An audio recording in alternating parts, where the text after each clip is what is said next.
My envious dad couldn't stand the fact that I got a girl pregnant before his golden boy did, so he invited my ex-girlfriend. What she revealed made him regret everything. I call him Brian. Strange, right? Most people call their father dad, but for as long as I can remember, Brian insisted that my half-brother Nathan and I never used that word. In his eyes, Dad made him sound too old, and he never wanted to see himself that way. He told us on more than one occasion that he felt far too young to be labeled as a father. Like the word carried a burden he wasn't willing to accept. So it was always just Brian, like we were co-workers or distant relatives, not his children. Brian was still in high school when he got my mom, Melissa, pregnant with me. The pregnancy wasn't something they had hoped for or planned. Far from it. In fact, Brian always called it a mistake, a word that, over the years, has stuck with me more than he probably realizes. He and my mom were just two teenagers messing around without thinking about consequences. And when she told him she was pregnant, he made it perfectly clear he didn't want to be her partner. He agreed to financial support and said he'd be in my life, but that was the extent of his involvement. He had no interest in continuing a relationship or pretending to be a family. That devastated my mom, even if she doesn't often admit it out loud. She had dreams, naive ones, maybe, that having a baby might bring them closer together. She thought he'd step up and commit. But Brian didn't see it that way, and that reality shattered whatever hopes she had left. After I was born, their relationship didn't get better. If anything, it became even more toxic. Brian held on to so much bitterness toward my mom, and it showed every single time she tried to bring me around him. She would bring me over or try to schedule time for us, and instead of being civil, Brian would almost always start a fight. He seemed to look for excuses to argue, even when nothing was wrong. Sometimes it was about petty stuff, other times it was about deeper issues, mostly tied to how angry he was that my mom didn't just disappear from his life after giving birth. Back then, I didn't understand what was going on. I just knew there was always tension. Whenever he insulted my mom, Brian would say things like, "She ruined my life," or "real women wouldn't trap a man with a baby." At that age, I didn't know how to make sense of those words.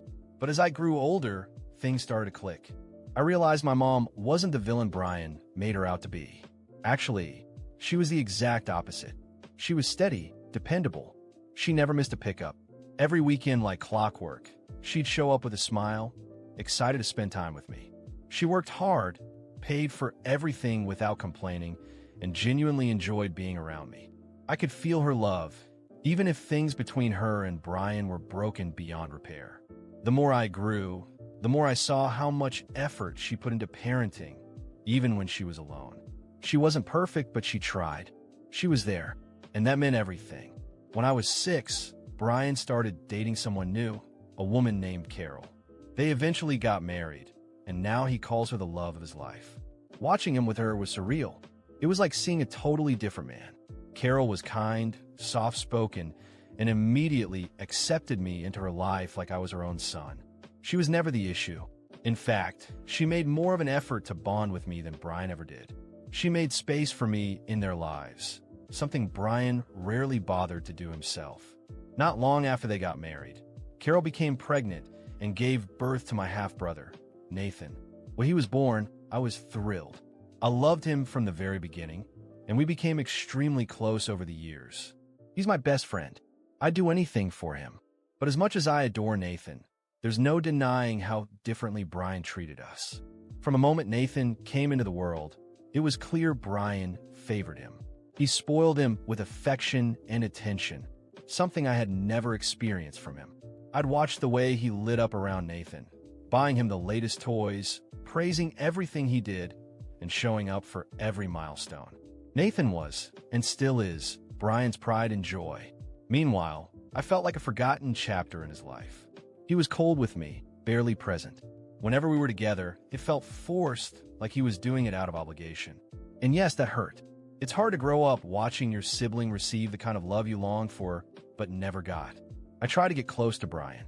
I tried to be someone he could be proud of. But whenever I asked for anything, even something small like a new backpack or going out for ice cream, it was always met with indifference or rejection. Sometimes instead of something new, He'd dig up some old hand-me-downs from Nathan or tell me I didn't deserve anything more. That kind of favoritism cuts deep. It's not about the gifts. It's about the emotional wall. The way Brian gave all his warmth to Nathan while keeping me at arm's length. And as much as I love my little brother, I'd be lying if I said it didn't sting. Watching my own father pretend like I was invisible. Nathan's birthdays were grand, unforgettable events. Decorations, a packed house full of guests, a custom cake, balloons, the whole deal. You could see the pride on Brian's face, the excitement in his voice. He lived for those moments.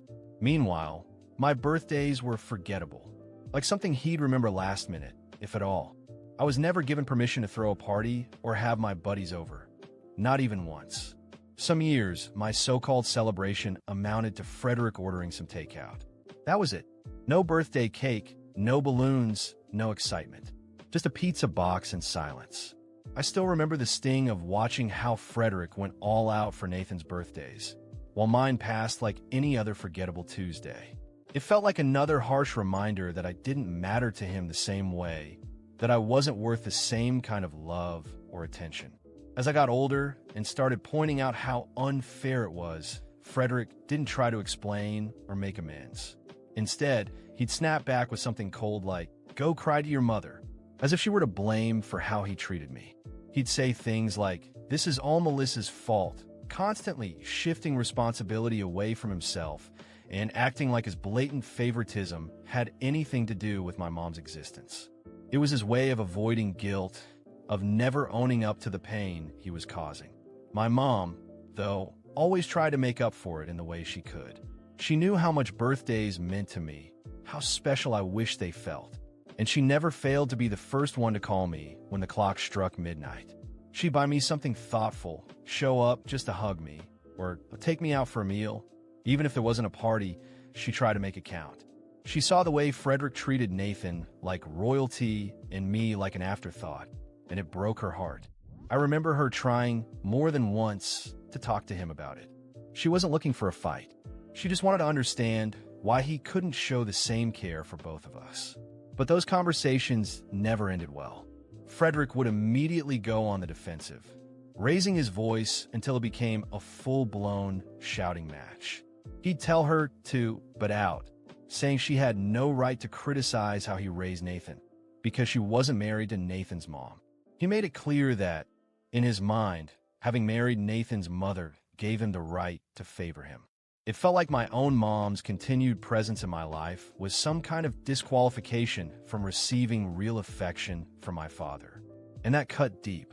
I felt like I was constantly paying the price for something I didn't even do. When I left for university, it became crystal clear how little my absence affected Frederick. If anything, he seemed relieved to have one less person in the house.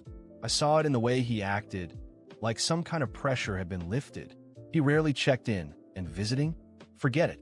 The few times he did call, it felt more like a chore than a genuine desire to hear how I was doing. Ironically, Melissa, Nathan, and my mom put far more effort into staying connected than he ever did. They'd visit me, send texts, ask if I was adjusting to college life okay, and make sure I felt supported. That warmed my heart, but also made Frederick's distance sting even more. His coldness left a mark, but I tried not to dwell on it. I kept hoping that maybe someday, whatever resentment he held toward my mom would fade, and we'd be able to rebuild something between us. It was during my senior year of college that I met Danielle, my ex-girlfriend. Things got serious quickly between us, and for a while, it was amazing. She supported me and made me feel seen, something I never really experienced growing up, especially not with Frederick. My graduation day was huge for me. My mom, stepmom, Nathan, and even Frederick showed up. But honestly, it was Melissa who convinced him to come. I'm certain he wouldn't have bothered if she hadn't pushed him. Still, having everyone there meant a lot to me.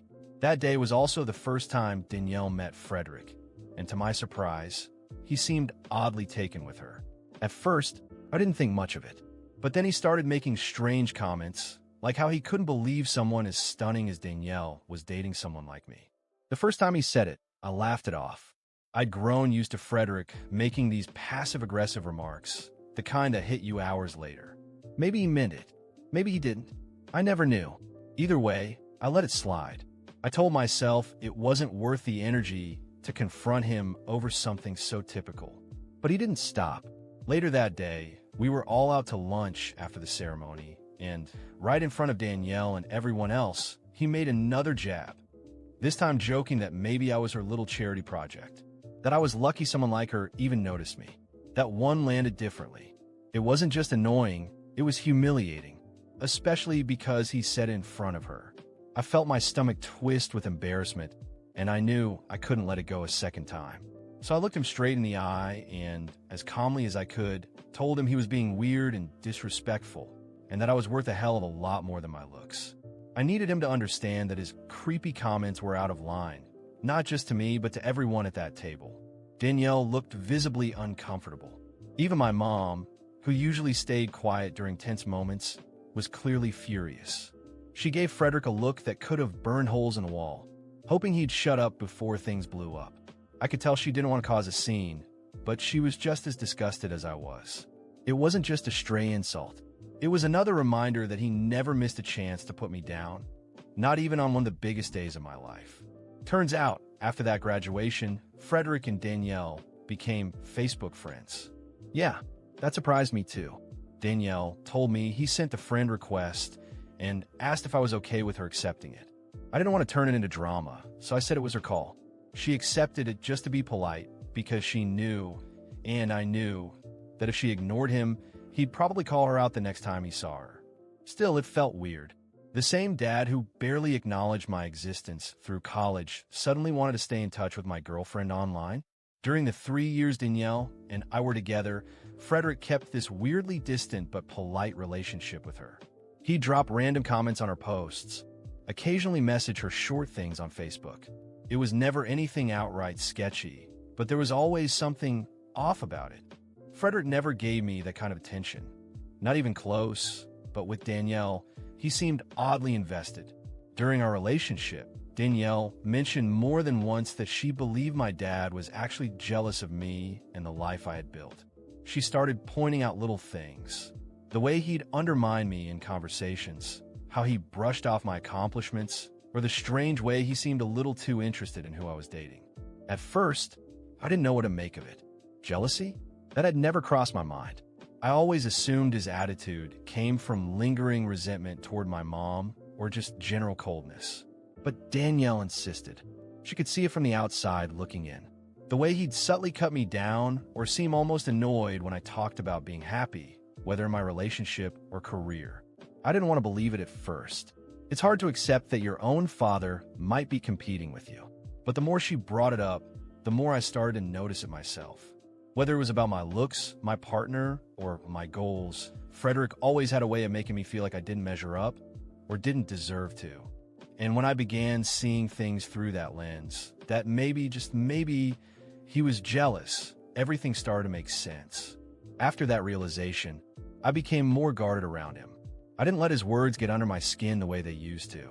I wasn't sure what to do with the knowledge that my own father might be envious of me, but it absolutely changed how I interacted with him. I couldn't see his behavior the same way anymore. What once felt like emotional distance now felt more like rivalry. And that thought alone pushed me even farther from him. Danielle and I eventually broke up after 3 years together. It was a clean breakup, no drama. We both cared about each other, but we were heading in different directions, and we knew it was time to let go. We promised to stay friends, to keep in touch. But like most promises made after breakups, life got in the way. I dove into my own world, and Danielle did the same. Eventually, we lost all contact. That chapter quietly came to a close. Then, 2 years later, I met Melissa, and everything changed. She was, and still is, everything I could ever hope for in a partner. Melissa is warm, thoughtful, and makes me feel seen in a way I never truly felt growing up. With her, everything felt right. We dreamed out loud about our future, talked about building a home, a life. And for the first time, I could clearly imagine the kind of life I had always wanted. A life built on trust, love, stability, and maybe one day, a family. Being with her brought me a sense of peace I never knew I needed. And this year, we found out she was pregnant. We hadn't been planning it just yet, but it didn't feel like a mistake either. We had always talked about having a family one day, and though the timing surprised us, the happiness was real. We were thrilled and immediately started preparing for everything that was coming. The first thing we did was get married. It was small, intimate, just the people who truly mattered to us. Nathan was my best man, of course. Having him by my side meant everything. Frederick, my father, came to the wedding, but I could tell from the look on his face that he wasn't thrilled. The entire time, he looked irritated, like something about the whole celebration rubbed him the wrong way. Later, when we had a moment alone, he finally spoke his mind. He told me bluntly that he never wanted me to marry someone like Melissa. In his eyes, I was making a huge mistake. And then came the shocker. He admitted he had always hoped I'd get back with my ex, Danielle. I couldn't help but laugh. The idea was so ridiculous, so far removed from my life now. I honestly thought maybe he'd had a few too many drinks and was rambling nonsense. The fact that he was still hung up on my ex, while I had moved on and built a beautiful life with someone I loved, it was almost pathetic. I tried to brush it off like I've had to do with him so many times before, but deep down it stung. Even on my wedding day, he couldn't just be happy for me. He couldn't put his negativity aside for a single moment. Instead, he used that moment to make me feel like I'd failed him somehow.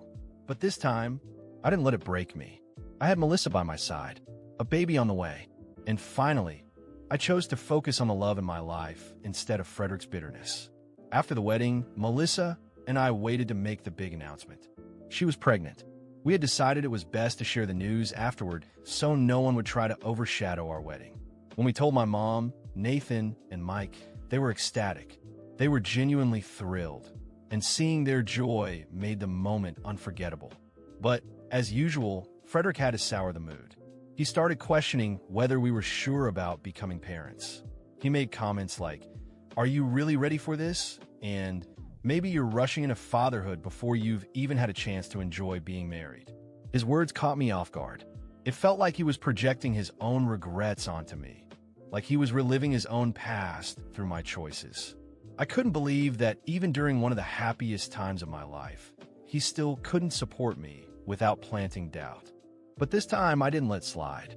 I was about to become a father, and the thought of my dad trying to downplay my happiness, or worse, doing the same to my future child, made me stand firm in a way I never had before. I told him calmly that I wasn't him, and I would never regret having a baby with the woman I love. I made it crystal clear that no matter the timing, I had no doubts about being a dad. For years, I let him walk all over me, criticizing my choices, making me question my worth. But this time was different. I wasn't going to let him belittle me anymore, especially not when it came to my family. That's when Frederick dropped the mask. He said he couldn't believe the son he had always treated like second best, was the first to have a baby, the first to give the family a grandchild. He admitted he had always assumed Mateus would win. And just when I thought it couldn't get worse, he tried to justify himself. He said he wasn't ready to be a grandfather so soon, and accused me of ruining his image and reputation by having a child right after getting married. Hearing him say that felt like a punch to the gut. Not only had he insulted me directly, but now my joy, my child, was a problem for his social life. Even for Frederick, this was a new level of selfishness. He wasn't worried about me. He wasn't worried about the baby. He was worried about what his golf buddies and neighbors would say. That was it for me. I told him, without raising my voice, that if his public image meant more than being a present father and grandfather, then he was no longer welcome in our lives. I said, point blank, that he would have no part in my child's life, and that I'd be cutting contact with him altogether. The conversation turned into a full-blown argument, emotions running high on both sides. But I didn't budge. I asked him to leave. Since then, Frederick has been bombarding me with texts, guilt-tripping me, saying I overreacted and should apologize for how I lashed out. He claims he was just being honest about how he felt, and even blamed my reaction on pregnancy stress, saying I'm too emotional.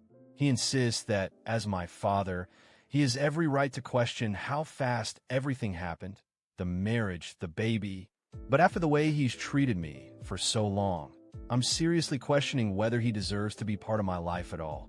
Update 1. It's been a week since everything went down, and in the end, Frederick had no choice but to back off. Camila and Melissa apparently confronted him, calling him out for how insensitive he was and urging him to drop it. It seems like for once, he finally realized I wasn't bluffing when I said I'd cut him off and that I was dead serious about protecting my family from his toxicity. He since offered me a half-hearted apology and promised not to say anything negative about Melissa or the baby again. Update 2. Alright, buckle up, because I got an update no one could have seen coming. 3 days ago, Camila threw me an amazing baby shower. Everything was perfect. Seriously, it was a beautiful, emotional day. But Frederick was there too, and the whole time he seemed off, nervous. I kept noticing him glance at the door, like he was waiting for something or someone. Then the doorbell rang, and everything unraveled. Frederick jumped up from his seat and clapped his hands together like he had been waiting for this exact moment. He smiled and said he had a surprise for everyone. I thought maybe a gift or a distant relative. Nope, I never in a million years could have guessed what was coming. It was Danielle, my ex-girlfriend. She walked into the room looking just as shocked as I felt. She was visibly uncomfortable, clearly not expecting this kind of scene. Meanwhile, my dad beamed with pride, acting like he'd just reunited soulmates. I was stunned. This was supposed to be my baby shower, my moment, and there stood my ex, completely out of place and clearly regretting every second. I looked at my dad in disbelief.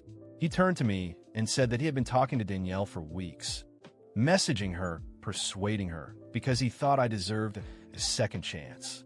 He then added that he never thought Melissa was right for me, and that now I didn't have to settle anymore because Danielle was back. The room fell completely silent. Guests exchanged horrified glances. Camila's jaw literally dropped. I just stared at Danielle, trying to piece it all together. That's when Danielle spoke up, visibly embarrassed. She started by apologizing for interrupting. Then, with her eyes on the floor, she admitted that she never wanted to be there, that she had been getting non-stop messages from my dad on Facebook, pressuring her to show up, to tell me she still loved me, to fix my mistake. She said he was convinced that she and I were destined to be together, and that I was throwing my life away by having a baby with Melissa.